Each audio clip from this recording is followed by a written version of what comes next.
Баршаңызға сәлем достар, сіздермен бірге Ақерке, менің каналыма қош келдіңіздер. Бүгін сіздерге дәмі өте керемет болып шығатын күзгі салаттың рецептімен бөлісемін.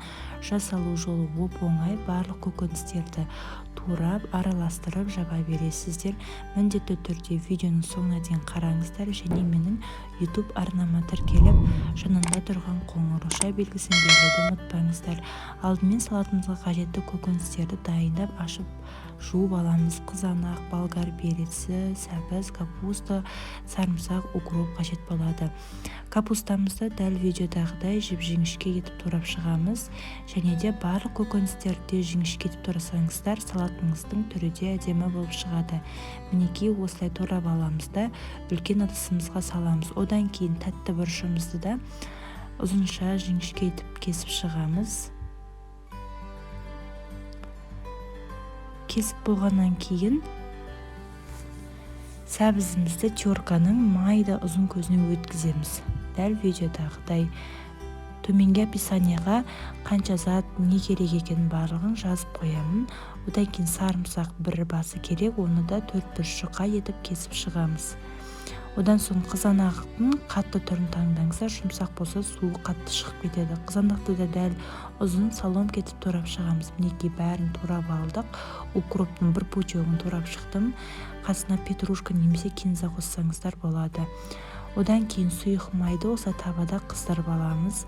Қыздырып болғаннан кейін туралған көкөністеріміздің үстіне осылай құйып шығамыз.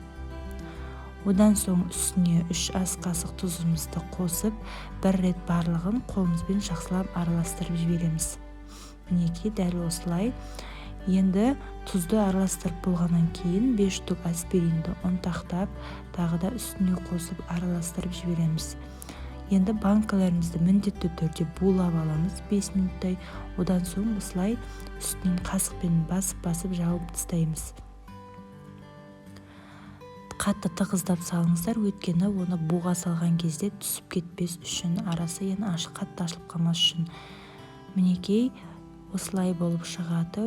Өте керемет әдемі күзгі салат. Одан соң қалған суын осылай құйып жібереміз. Менде барлығы осы рецептпен 4 литр, яғни 1 литрден 4 банка шықты. Енді қыздар, үлкен ыдысымызға осындай мантаварканың астына шашығымызды төсейміз де банкілерімізді қойып шығамыз. Қазір осыны суға қайнататын боламыз. Банкілерін жылжып кетпес үшін астына міндетті түрде шашық қоямыз. Осының үстіне енді салқын суымызды құямыз. Қатты толып кетпеу керек, бетіне сәл жеткізбей осылай құйып аламыз да, осыны қазір газға қойып қоямыз. Мінекей бұл уже қайнап жатқан түрі, дәл осылай жарты сағат қайнатып аламыз 1 литр банкілерді. Қайнаған сәттен бастап есептейсіздер, егерде 2 литр болса 1 сағат қайнатасыздар. Дайын болды. Осыдан кейін бетін закрывашкамен жауып алсаңыздар болғаны. Салатымыз дайын болды. Видео ұнаған болса лайк басып, комментарий қалдырыңыздар. Міндетті түрде менің YouTube арнама тіркелуді ұмытпаңыздар. Менің YouTube арнамда әртүрлі тағамдардың, тәттілердің, салаттардың рецепттерін таба аласыздар. Менімен бірге болыңыздар. Баршаңызға ас болсын.